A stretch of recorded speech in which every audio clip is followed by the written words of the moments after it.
Hello YouTube, it's Lane here with Hobbies of Man once again, and today we are talking about Star Wars. We're going to be talking about the Book of Boba Fett. Now, Star Wars is something I've always loved. It's something I always really enjoy, but I never talk about it on the channel, and that's mostly just because there hasn't really been an opportunity to do so.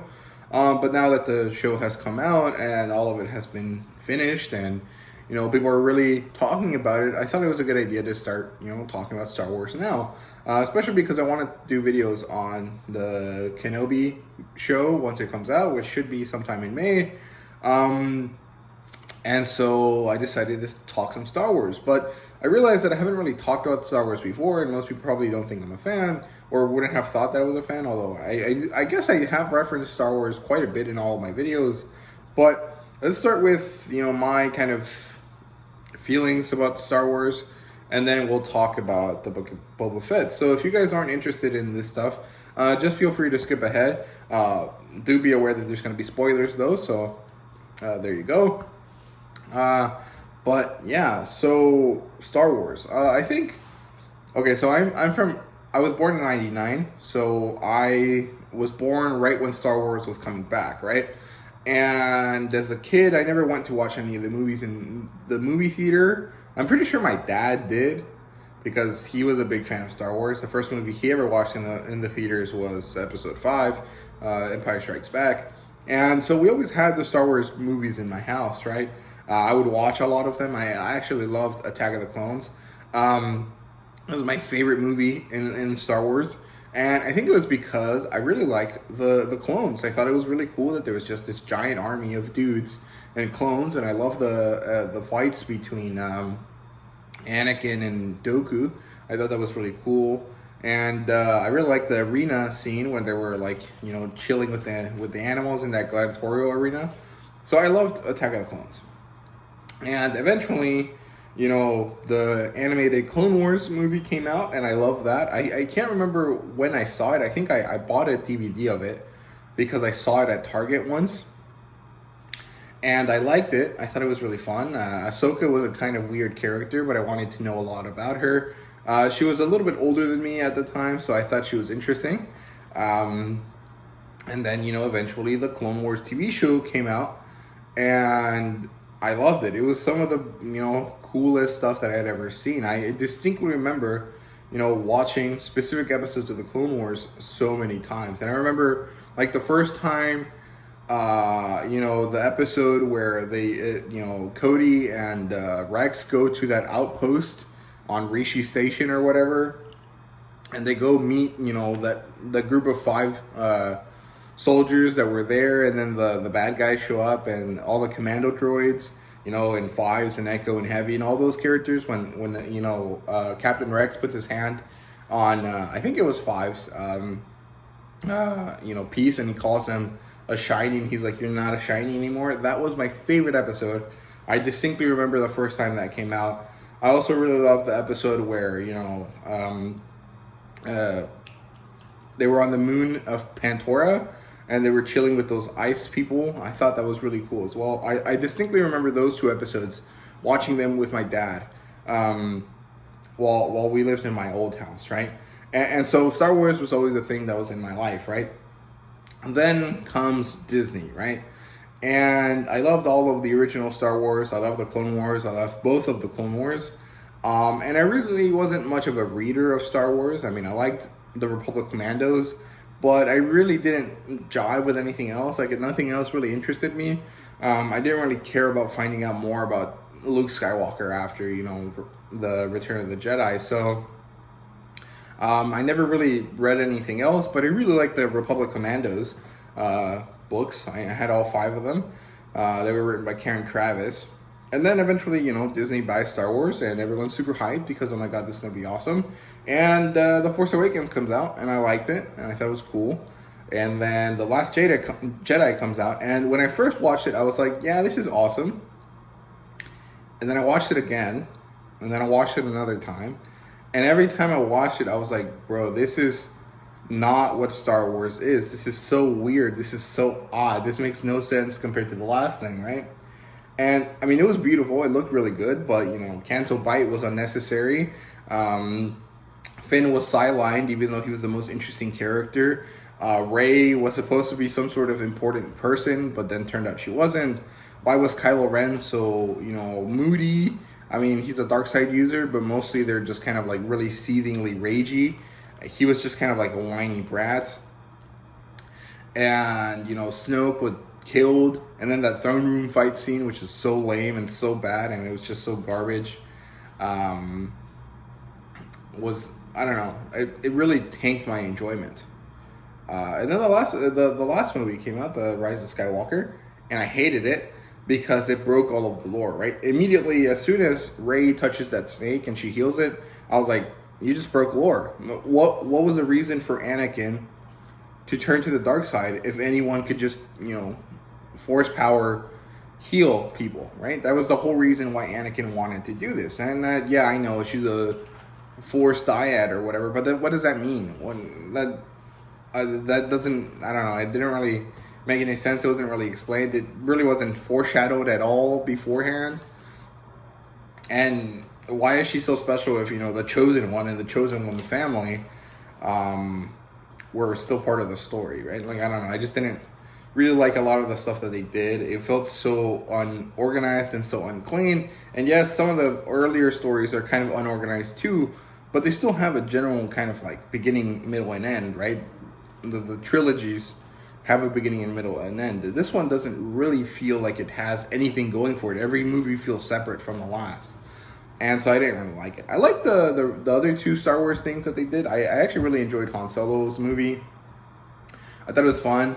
I didn't really care for Kira all that much, but at the end where they showed Darth Maul, that was awesome. And Rogue One was pretty good as well. I mean, it's basically like Katniss Everdeen in space, and I think that's kind of cool. I don't know, I liked it. So generally, I like Star Wars a lot. I don't really love the sequels, but I don't really care too much. I'm not like a sequel hater that just goes around saying the sequels suck everywhere all the time. I don't really care. That's like to talk about with my friends. That's not really to like fight over on Twitter, right? You know what I mean? So there you go. However, once The Mandalorian started out, I was, amazed. This was live action Star Wars. It had the same kind of vibe as Clone Wars, and I loved it. I thought it was awesome. Grogu is such a great character, and when I first saw him, I didn't really have any real attachment to him. But as time has gone on, and we get to see Din and Grogu interact, I just start tearing up every time they have like a father-son moment. And I'm just like, damn, bro, that's rough. That's so good. I love that. I think it's very well done. And so I love Star Wars, right? And now let's get to Book of Boba Fett. So that was like 10 minutes of me explaining Star Wars. So sorry, but Book of Boba Fett. It's a confusing story. I'm not gonna lie. It's pretty odd. It's structured really weird. We can speculate about it being, because of COVID, which it probably was. But we can also speculate about all of the other problems that have, people talk about online. The culture war guys are always like, no, Kathleen Kennedy wants to destroy Boba Fett, so you like Mandalorian better. And, the other more kind of rational people are just like, yeah, there was probably some issues behind the scenes, some infighting between all of the people that are running Star Wars at Disney. And, I don't really care. I also don't really care about directors. As a casual viewer of movies and television, directors are like the same way authors are on books. It's just a name that's attached to the story. It doesn't really mean all that much to me because I don't really understand what that means. Like, I can't really tell you the difference between one director and another just by watching because I don't know what I'm supposed to be watching out for, right? So I don't really care. There's a lot of people that say, Robert Rodriguez shouldn't be directing Star Wars. And I'm like, well, I didn't really even notice until people started talking about it that, the episodes that he directed were kind of some of the weaker ones. So I don't really find that to be a meaningful kind of discourse on the show. However, I do think that there's some issues with the show, and there could have been some ways to fix it. But in general, it's actually not that bad. Like, I think it benefits from a binge watch. I think that if you watch it episode to episode, it's kind of disappointing because you feel like nothing's happening. And that's totally understandable. But, shows have to walk a really weird fine line between bingeable and standing on their own, right? And that's kind of really hard to do. So I think that I personally don't really find that to be a difficult, like a shitty part of, you know, television. Like I'm happy to watch it episode to episode and watch it as a binge, and I don't really mind. I actually did both for this show.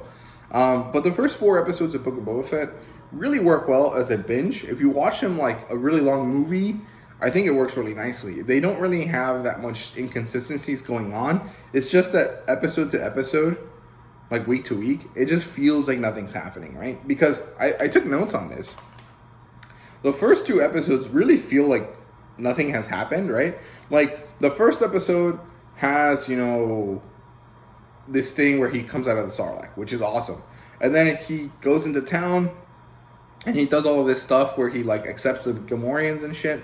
And then we have the big flashback to the Tusken Raiders, which was in general really good, right? I liked it. I thought it was good. I also liked the Behemoth a lot. I think that character was really interesting, mostly because it looks like a Tark from Barsoom, right? From John Carter of Mars. There's these green aliens. They're called the Green Men of Mars, and they're 6-legged people, and they're basically the same as a Behemoth. And I thought that was really cool. I really like that. Episode 2 kind of has some issues going forward, but not really. If you pay attention, it actually doesn't have any issues, as long as you're paying attention to what is being said, right? But, you know, the train kind of doesn't make sense, but, like, a lot of things don't make sense in Star Wars, and that doesn't really matter, right? No one really cares about the old stuff that doesn't make sense in Star Wars because it's just part of it, right? People are just super critical of it now because that's just kind of how it works, right? But, you know, I thought it was interesting. It makes sense that, you know, hey, we got to move spice. Let's use a train because why not? You know, we get to see that there's X-Wings piloting around the planet. So maybe it's better to have, you know, the spice come in one way and then move it somewhere else and then have it leave another way, which is understandable, right? So let's use a train to move it across because, you know, Atmo level flying might be an issue. You know, they might be still noticed, right? So, okay, let's use a train. And then I think the Pikes just taking pot shots at Tuskens really doesn't make any sense. It doesn't really seem like the Tuskens were aggressors at first. So it was just kind of to build conflict, which again is okay. It's a story. There has to be things like this that happen. So there's no real issue there.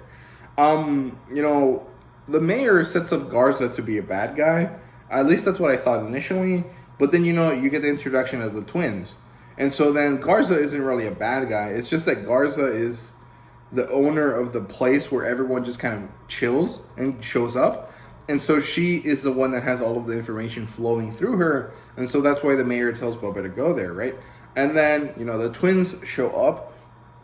And they're not really part of the Hutt Council at all. Like, if you ever watched, what's it called? Clone Wars, you know that there's Gardula, Zero, and Jabba, and then there's a bunch of other ones. There's one that looks like Frankenstein, and then there's a bunch of other, you know, Hutts, and these 2 twins don't look like any of them, so they're not part of the Hutt Council. They're trying to get Jabba to take Jabba's territory, and they have Black Chrysanthemum, which is a character from the comic books. Now, I don't really read the comic books, so I didn't know that. I was just like, yo, that's a badass Wookiee. That's super cool. And you know, they don't actually set up Garza to be the bad guy. The twins are the bad guys. They show up, they try to, you know, force Boba to submit, but then Boba doesn't, and they're kind of decide that, hey, maybe we should just kind of try to assassinate him, and if that doesn't work, we'll cut our losses. That's more or less what they do in episode 3, right? So episode 3 is kind of where stuff starts to go bad, because episode 2, the whole thing with the Tuskens was amazing. You know, Boba Fett doing his haka dance with the Tuskens, awesome. I think episode 2 is probably the better of the Boba Fett shows. Like, of the 4 episodes for Boba Fett, the episode 2 was the best one. I think it's really, really good. So episode 3 is like, you know, the assassins show up and the Hutts are the ones in charge of them. And then, you know, this vassal guy who sells water at insane prices wants Boba Fett to take care of these mods. And he's basically manipulating Boba Fett. And then Boba Fett shows up and he's like, you know what? these kids aren't actually the bad guy, and I like their attitude. Let's have them join me. However, a lot of people are mad about the mods, right? They're like, oh, they're just Power Rangers. They're teenagers with attitude and colorful, shit, colorful Vespas. And it's like, I mean, anyone that says they don't fit in Star Wars has not watched Star Wars, because they totally make sense in the Star Wars universe. It's just maybe they don't fit on Tatooine, right? Because they're very much like Coruscant type people, right? But this is, 60 years after Coruscant, stopped being the center of the universe. Maybe this is like just a new thing. It's also kind of, Tatooine is like a rural place. There's always teenagers that want to be interesting in rural places. Maybe that's just what they are, right? Maybe they just want to do that. And they have scrappy attitudes and they don't have jobs. And so Boba's like, okay, you want a job? I'll give you a job. You work for me. Totally understandable. It doesn't really make that much of a difference. I mean, this new Boba Fett is softer than he was before. And I don't really think that that's necessarily true, because, we got 5 minutes of Boba Fett in the original trilogy. We don't really know if he's soft or not. We just know that he's serious about his work, right? But his work doesn't necessarily mean that just because he's a hard ass when he's working doesn't necessarily mean that he's not a hard ass, that he's a hard ass when he's just kind of doing his thing, right? Like when he's just relaxing at home or whatever. So we don't really know if he's a badass all the time. We just know he's a badass when he's working, right? So I think that it's okay to, have Boba be like, yeah, okay, I'll take the mods and have them work for me. And, he tells the water guy, hey man, you're charging insane prices. Of course no one's going to pay you. Lower them, right? And which makes sense. I mean, Boba Fett is trying to make the city better. It doesn't really have an issue there. And then what else? We get another flashback. The Tuskens are killed, and now we're kind of moving on to the later part of Boba Fett's story before the main thing, right? Black Chrysanthemum attacks, and this is important because we get to see that Black Chrysanthemum resist so much. Boba stabbed him with his gaffy stick like 4 times. They shot him like 6 times. There's a bunch of things that happen to Chrysanthemum that just don't stop him, right? And this is important because in the last episode, he takes like 1,000 hits and people are complaining. He's like, oh, why is he made of Beskar? Blah, blah, blah. It's like, well, I mean, we already know that he's super resistant. What else is there to it? That's just how it is. He's that type of character. He's a heavy tank type character. That's just how it is. I don't know. People are getting mad over things that really don't matter all that much, right? And then the worst part of the episode was the chase, right? It was super slow. And I think it felt slow because the music wasn't really like fast paced, right? And because some of the shots were taken in a way that was like too wide. Like they should have focused more on the car itself and have it like feel like it's zooming past things, right? But there's other people that say, the Han Solo speeder chase was way faster. I went and watched it, and it's actually not. It's about the same speed. However, the way they make the scene better is by having a lot of long takes, having straight roads, and the most important part, not having people around the car to run away from it, right? Which is what happens here in Tatooine quite a bit. The tailhead guy, the major domo, is driving the car, and people are running away from the car like it's going really fast, right? But it looks like they're running faster than the car is moving, and so it doesn't look fast, right? And the music isn't really, upbeat and fast-paced either, and so it just feels really slow. However, the Han Solo one feels way faster, and that's because there's straight roads. There's no one around the cars at any moment, or the speeders at any moment. And the music, I think, is a little bit faster paced in the Han Solo movie. So, again, these are complaints that kind of make sense because this is visually what's happening. But it is actually the same speed. It was just kind of not as well done, I guess. So it's a solid criticism, but it's really not that big of a deal. Who cares? I mean, it's whatever, right? And yeah, that's all there is to it. Okay, the other thing I didn't like actually was this talk about war, right?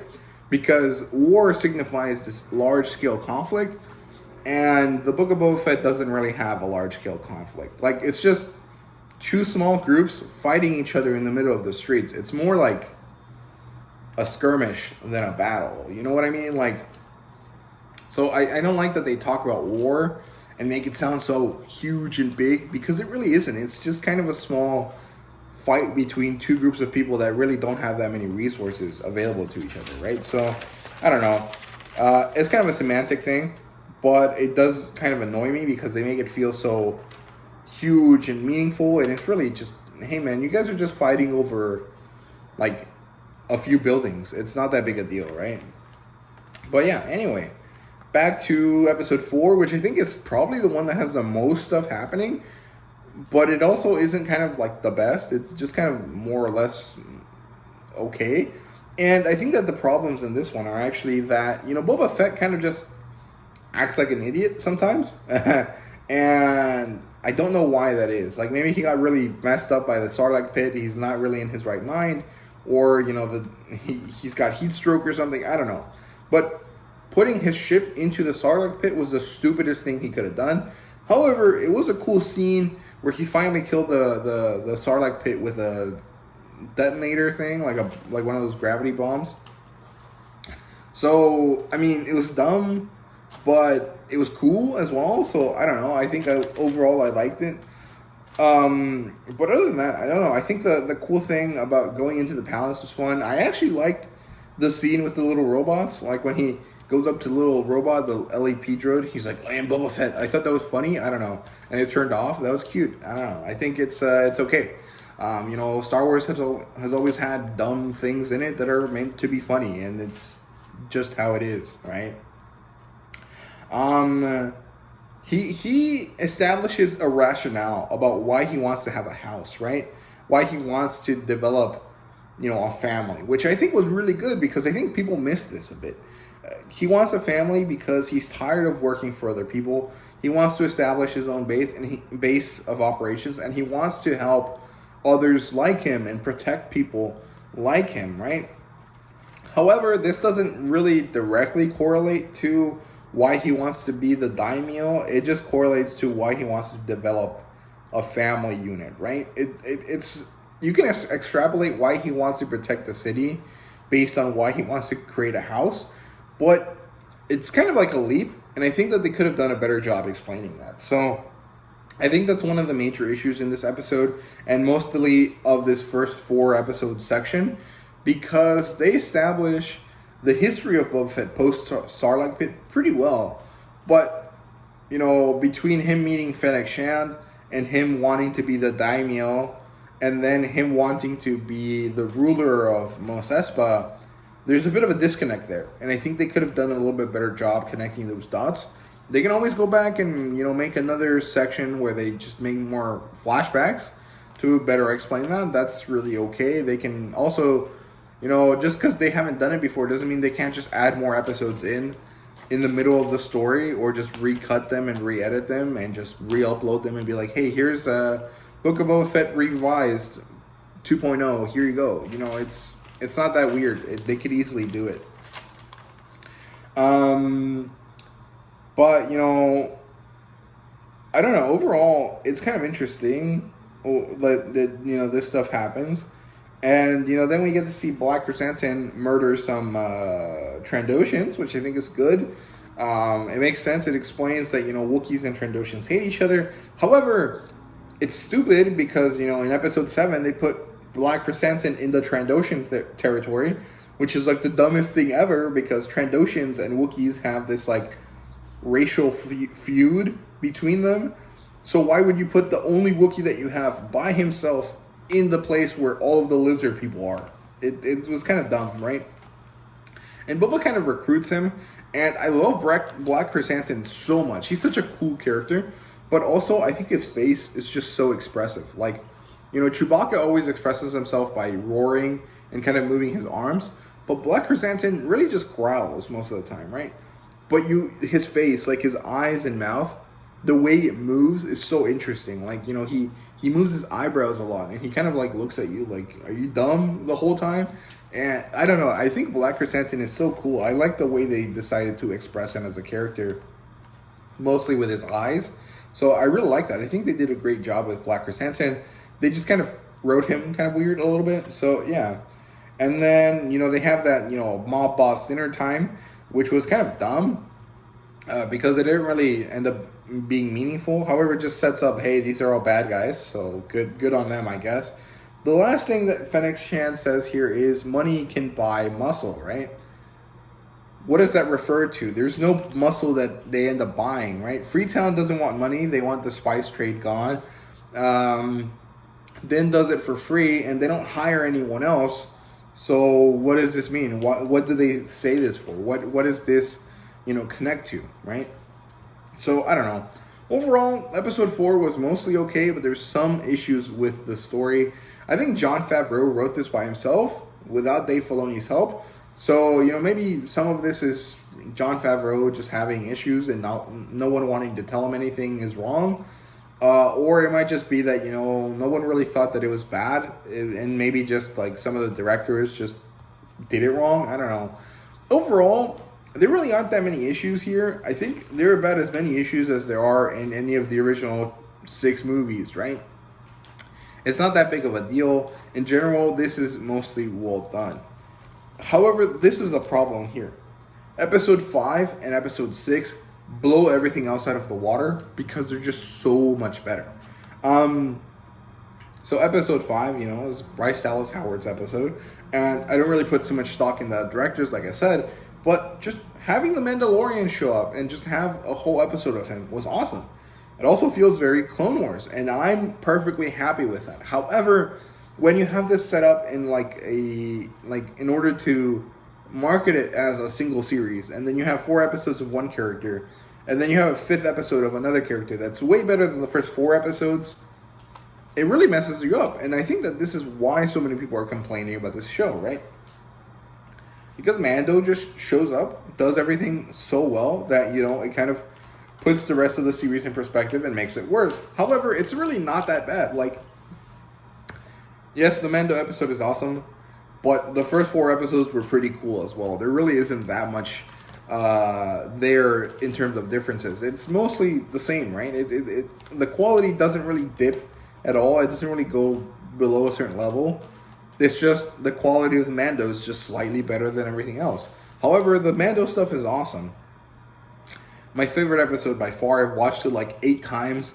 It's just so good. I love all of the lore that gets explained. I love all of the stuff with, Mando just being a badass. And here's an interesting thing, right? Everyone wants Boba Fett to be what they imagined Boba Fett to be. However, Mando already is all of those things that everyone wanted Boba Fett to be. So why would they have 2 characters with the same type of suits, with the same background, being the same type of character? It doesn't really make sense. I mean, it makes sense that they would diversify. They would have the older character be this kind of more interesting, what's it called? Older type, to have the younger type and then reflect both of them into each other, right? So Boba Fett is taking the path that Din Djarin will one day take because Boba Fett is older, wiser, and, been around a bit longer. Although not necessarily. I think Boba Fett's about 45 and Din should be in his 30s. So he's not significantly older, but he is kind of old enough that he has gone through enough things as, a member of the Empire and everything to want to go a different way. So the Mandalorian eventually has to settle down and stop being a bounty hunter, right? Because he's got Grogu. He can't have Grogu with him on bounty hunting missions, and he's just not going to leave him behind. So, Boba Fett is there to set up what Din will be. It makes sense. I don't see why people are complaining about this, because it is totally understandable why they're doing the way things are. Why they're doing things the way they are. And it also doesn't really negate any of the character stuff that you want, because Din Djarin is basically Boba Fett that everyone wanted, so why are you mad that it's, Boba Fett isn't that, when you already have a character that fulfills that same role? Did that make sense? I don't know if that made sense, but basically, yeah, I think that's as best as I can say it. Then, episode 6 is pretty good as well. Cobb Vanth, cool guy. I really don't have that much love for Cobb Vanth, but everyone else seems to. and I don't dislike him. I like him quite a bit. I think he's cool. And, then in R2 and Grogu, which is also really good stuff. And here's another complaint that people have. People are complaining that, Grogu shouldn't have left Luke, and Luke shouldn't have given him that kind of ultimatum because Luke knows that, attachments are okay. It's like, well, Luke doesn't really know that attachments are okay. Luke knows that he used attachments and it worked, right? Also, the way he phrases his questions and his, giving Grogu a choice isn't necessarily malicious. He's not telling him you can be one or the other and only one or the other. He's just saying, hey man, you're a little kid right now, but by the time you're an adult, everyone that you know right now is going to die. Are you sure you want to be a Jedi right now? And Grogu's like, nah, you know what? I'd rather spend time with my dad because he's going to die by the time I'm able to speak. So I'm just going to spend time with him instead. And nothing stops Grogu from coming back and being a Jedi later, right? Like, Grogu can live up to 1,000 years, right? Yoda was 990 something years when he died. So Grogu's got a long ass time to live. He can take his time to, spend time with Din Djarin right now. And honestly, depending on if Grogu's a clone of Yoda or his son, and the way that his species connects with the Force, Grogu might not even need training. He just might need to practice. Luke himself said, hey man, he's basically just remembering everything. I'm not really teaching him stuff. So, did Luke even need to train Grogu? Like, he really didn't. He just needed kind of some guidance, right? So, Grogu now has that guidance. And as Grogu gets older, he'll start to rationalize things better. And he'll be able to, do the Force without having to train. Because that's just how it is. Also, that's basically how the Force works in the sequel trilogy. Rey can just do whatever she wants with the Force.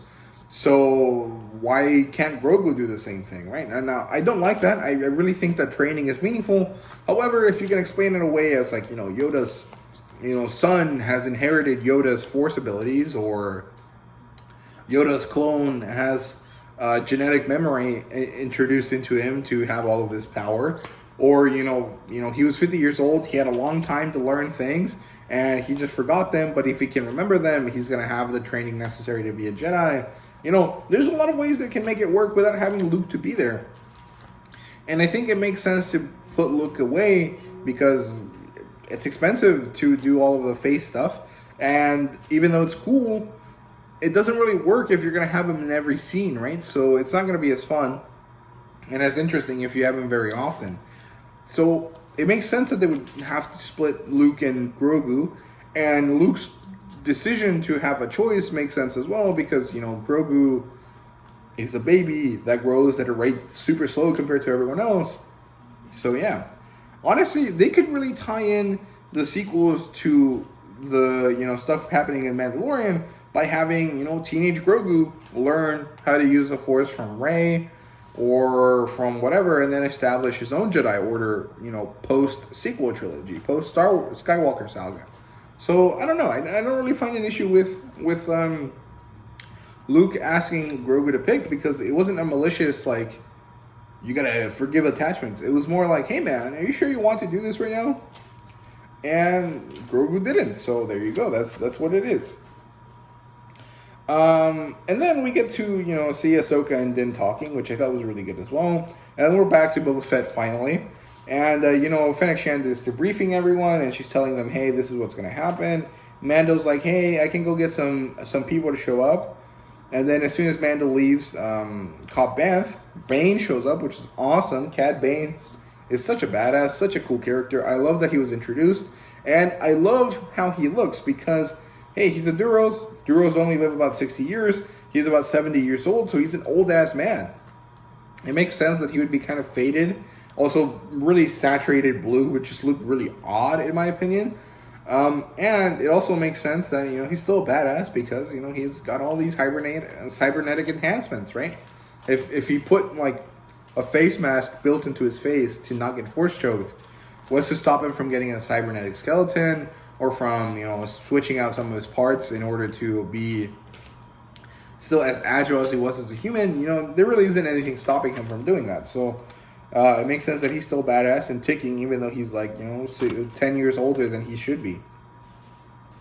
So yeah, shootout. Cobb Vanth gets shot in the arm, and that's what happens there. And then we get to the final episode. So I see a lot of people complaining about things and saying that Boba Fett should have just shot the mods anytime they said anything to him. But, the problem with the mods isn't that they were dumb kids or anything like that. The problem with the mods is that none of them got any development. Besides the first introduction where Scad and Dash, or whatever the two of them are called, talk to Boba, we never see them, actually grow to respect Boba and understand what Boba's trying to do. They just somehow just decide, hey, we're going to do a symbolic last stand in the middle of the city so that people can know that we are the ones that saved them, right? They just kind of do it, and that scene makes perfect sense, right? Boba Fett wants to be respected by the city. He wants to be a protector of the city. Holding up in his castle makes no sense for that goal, right? So it makes sense that he wants to stay in the city. However, having the two mods be the ones to suggest it and make it seem like they're telling Boba Fett he's wrong was probably not the right choice, because we don't ever get to see them grow as individuals in order to have that realization, right? Because originally they're just kind of hoodlums and kind of like dumb kids. So when did they grow into being people that want to save the city, right? So that's the issue with the mods. It's not that they don't fit in Star Wars. It's not that they're weird. It's not that they're dumb kids. It's not any of that problem. The problem is they didn't get the character development necessary to be the ones to tell Boba Fett that we need to do a symbolic last stand here at Garsa's Paradise. That's all there is there. Cad Bane shows up, and Grogu gets delivered to Peli, which I thought was great. I love Pelimoto, and the Majordomo is actually pretty funny as well. I think they're both good characters. They add a lot of levity to the scenes in Star Wars, and they do it in a good way. Sure, Pelimoto's jokes sometimes are a little bit over the top, but in general, it's fun, and it's enjoyable, and it makes sense, and kids are going to love that stuff, right? So, it's good. I overall liked it. Then Fennec does the whole exposition thing where she's like, our people are here, here, and here, and we get to see them being there, which I thought was good. I like how that works. However, some of the people that they put in some of the places make no sense. Like I said, BK or Santo or Black Chrysanthemum, whatever you want to call them, being at the Trandoshan place makes no sense. Why was he there? Why would you put the one guy that has the racial feud with these other guys in the place where he's surrounded by these bad guys that he has a feud with? It makes no sense. So, I don't know. And then, Boba and Cad Bane have their standoff, and they decide to, wait for it later, which I thought was good. This provides, some context to their relationship, and then makes their final stand later a little bit more meaningful. And then, oh my God, it's a trap, right? And I feel like the girl should have said it's a trap instead of they've laid a trap. It would have been more fun. I don't know. Black Chrysanthemum is overrun, predictably, because he's surrounded by 1,000 lizards. So, yeah. But Black Chrysanthemum is a fighter. He's a badass. He manages to survive. So, good stuff on him. The mods are saved by Fennec, and we finally get to see a little bit of character development there by them saying thank you to her. However, the way that was framed, it was kind of weird. It kind of looked like she was interested in Fennec Shand, like a little bit, and that didn't make sense to me because that had never been established before. And, again, the mods just don't have any character development. They're just there to look cool and sell toys to kids. And they could have really done some good stuff there with them, because they could have been, hey, we're the scrappy kids of town, but we want to care about this place. We just needed someone to recognize us, right? Which is kind of what they went with. However, they didn't really ever have that, process of development, right? So that's the only problem with the mods, honestly. They're not that bad. And then the Pikes set up in front of Paradise. Din and Boba have a talk about honor and shit. And it was really good. I liked that a lot. Because, Boba Fett really kind of does believe in this creed, even if he's not really proper Mandalorian like everyone else is, right? And I really like that he's like, you believe in that shit? And he's like, and Din's like, yeah. And then he's like, good. He's like, thank God someone else does, because I would be here by myself if you didn't. Which I thought was pretty funny. It was kind of funny in a subtle way, and I don't know if it was meant to be funny, but I got a good chuckle out of it. And they send out the Major Domo, which is a funny ass character. Like, originally he was kind of slimy and shitty, but you know, he kind of became a better character over time, and I kind of like him now, so that's cool. And they stall, and then we get some cool stuff, action-packed type of things here. Boba Fett and Mando doing their thing, being really badass. However, everyone shits on the mod guy by doing the spin, which actually stopped him from getting shot. So they can, duck and shoot. But no one says anything weird about Boba Fett striking like a weird ballerina pose in order to use his rockets and shoot at the same time, right? Like, why do you guys pick and choose? They're both shitty action moves, and they both look cool, and they both function as something to, help the character not die. So why do you only pick on the mod? It's like, people just want to hate on the things they hate and completely forget that they're being hypocritical because the same thing happens with the characters they do like. So I don't know. In general, I think it's just cool. I just like the action stuff, and I think that the show has really awesome imagery, right? So, yeah. Eventually, Freetown shows up. Cobb Vanth is in with them, which is kind of insane. Like, he just got shot in the arm, man. Like, that's really not that big of a deal. Luke Skywalker got his fucking hand chopped off, and it didn't really take that much effort to help him, right? So, I don't know. I'm curious to see how that kind of works out there. And then we get to see some Scorpionik Annihilator droids, which are basically like big boy destroyer droids, droidecas. And, stuff gets tough, and Boba Fett runs off to get the Rancor. He comes back, and, stuff happens. Mando and Grogu reunite, and, Pelimoto says that the Force works in mysterious ways. However, she's the only character that isn't a Force user that casually and often refers to the Force. So I'm curious to see if Pelimoto is going to show up in Kenobi and be like a young, scrappy, mechanic in Kenobi, because where did she get these tendencies to talk about the Force, right? Like, yes, technically most characters that are about 40 to 50 years old would know about the Force because it was when they were kids in the Galactic Republic.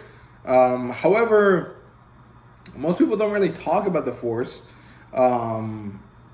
in that age range, but Pelimoto does. So I'm curious to see if she had friends that were Jedi, she knew some Jedi or something like that early on, because she seems to just be the one that talks about the Force that also isn't a Force user, if that makes sense. Like, in the prequels and in the Clone Wars, everyone kind of knows about the Force and talks about the Force, right? But then in the original trilogy, no one except Ben Kenobi and Luke talk about the Force.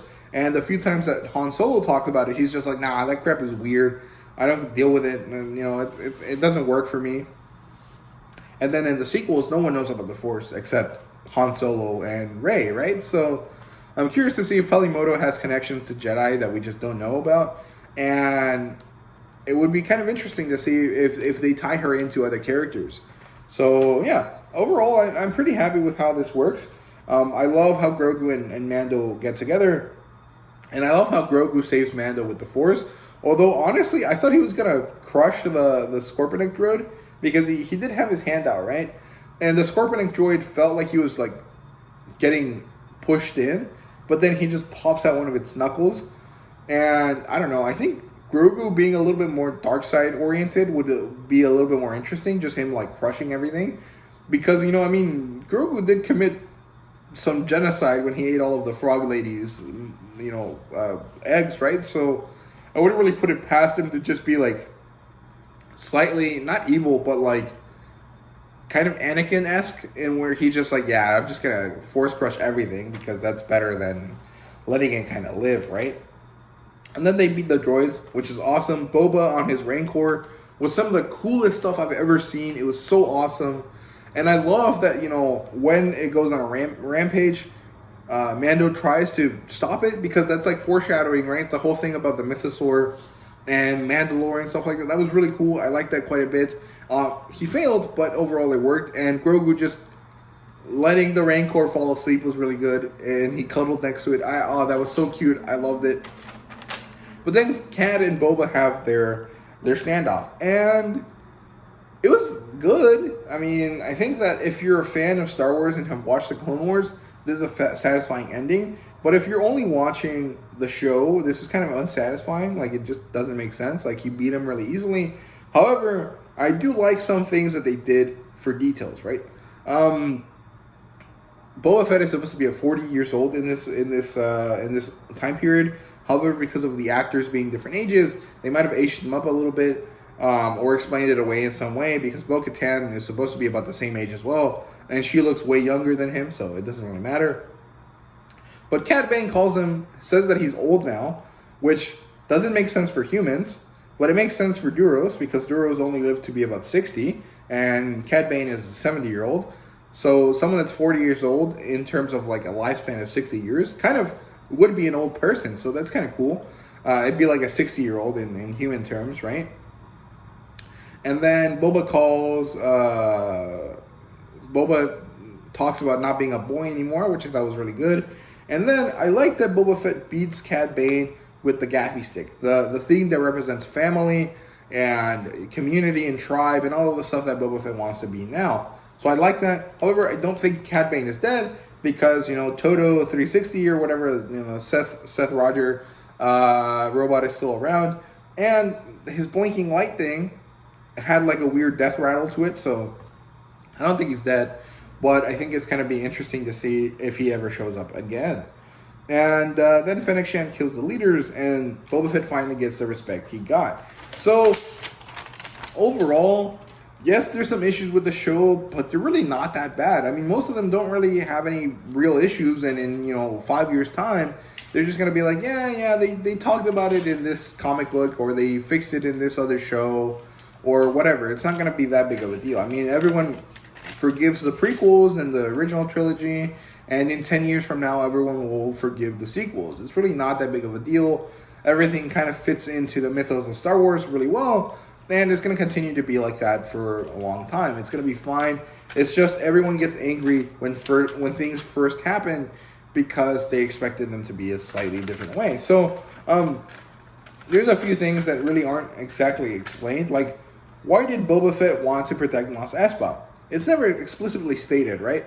I mean, and the one time that it doesn't make sense. Like, these aren't your people. When have you talked to them? When did you meet them? When did you care about them? But technically speaking, Mos Espa would be where Boba Fett spent most of his time when he was working for Jabba. So he would know these people. And the other thing is that he is the lord of the town. Even if he doesn't know the people, these are his people to protect, because that is what being lord of the town means, right? So that kind of all fits in with Boba's desire for family and for being part of a unit of people working together. So it makes sense. It's hard to say that he was clearly told, or that we were clearly told why he wants to do this, but it wasn't completely bad. Like, it kind of all makes sense if you think about it a little bit, so it's fine. People that say mods don't fit in are lying. They do. They maybe just don't fit on Tatooine, because they feel very Coruscant or Canto Bight-esque, right? However, we see people coming in and leaving Tatooine all the time, and that doesn't mean, they could have been from Coruscant, and they just decided to live in Tatooine, and then they were like, well, this place sucks, let's just steal water to wash our bikes, and then Boba Fett picked them up. It's really not that weird, and honestly, most people in the Star Wars universe are mods anyways. I mean, Darth Vader is a mod. Grievous is like the greatest mod ever. Luke has a mechanical hand as well. I mean, Cad Bane had a piece of metal in his head. Like, most people have cybernetics. The mods are just people that have cybernetics because they want to, not because they need to. It's really not that weird. I don't know. I think people that are crying about them are just mad that they don't look as cool as all the other stuff. But it's not that weird. I don't know. It fits fine. The story does benefit from a binge watch, though. So, watch it that way if you haven't seen it already. And episode 2 is the best by far in terms of the Boba Fett storyline. However, episode 5 and 6 are the best in terms of Star Wars. And 7 mostly wrapped up all the stuff. However, it did skip a few steps. Like, for example, the mods didn't have any development given to them, which I think they really would have benefited from. And there was a few kind of things that made no sense, like why would BK be sent to the Trandoshan territory? There's one thing in the earlier series, where Fennec says that it's a bad idea to keep the Gamorreans, but the Gamorreans were actually really good for Boba Fett. Like, they helped him out, they were muscle, and they were pretty loyal to him, so I don't really see why they were bad. However, I don't know. I think that the storyline and the way that they did it was confusing. I think that it would have benefited from being organized chronologically instead of being back and forth. If he would have spent 1.5 chapters with the Tuskens early on after he leaves the Sarlacc pit, and then it turns into the Fennec Shan stuff, and then we get to see the little bit where they go to the Mando, and then it comes back to them in modern day, and it kind of more clearly defines why the mods are important to Boba and why Boba is willing to, deal with them. And then it develops Black Chrysanthemum a little bit, and then kind of weaves the Mando stuff into the same story instead of having it be a separate episode. It would have probably worked a little bit better, and it would have felt a little bit nicer. However, it's still good the way it is. I mean, it's really not that bad. There really isn't anything super wrong with the show. I mean, I guess the title led people to believe one thing, and when they didn't get that, they got mad, and that's totally understandable. However, Dave Filoni and Jon Favreau are in charge of this. They're also people that were pretty in charge of, or really involved in the case of Jon Favreau, with Clone Wars.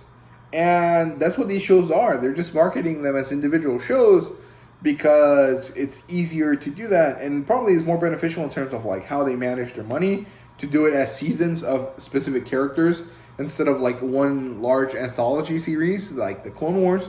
So, I mean, that's just what it is. It's live action Clone Wars, but post Return of the Jedi. If you look at it that way, all of this makes sense. It's okay. And honestly, just be ready, because that's how it's going to be for most of these shows. Kenobi probably won't be like this, but Ahsoka, Rangers of the Republic, whatever, all of the other stuff that they do is probably going to be intertwined with everything else, because they do want to build up to that one big moment in time, right? They want to make an event series for this, and it makes sense. So it's okay. I don't know. It's not that big of a deal. People were really angry, and yes, some of it is justified, but most of it is just people being angry about specific things and not really thinking about it more critically, and kind of realizing that, hey, most of this is still part of Star Wars, and it is and has been part of Star Wars forever. So I don't know. That's all I have to say about that one. I don't know. That was a lot longer of a video than I thought it would be, but I hope you guys enjoyed the video, and if you did, please leave a like, subscribe, and comment down below. Let me know what you thought, and thank you guys very much for watching. See you guys later.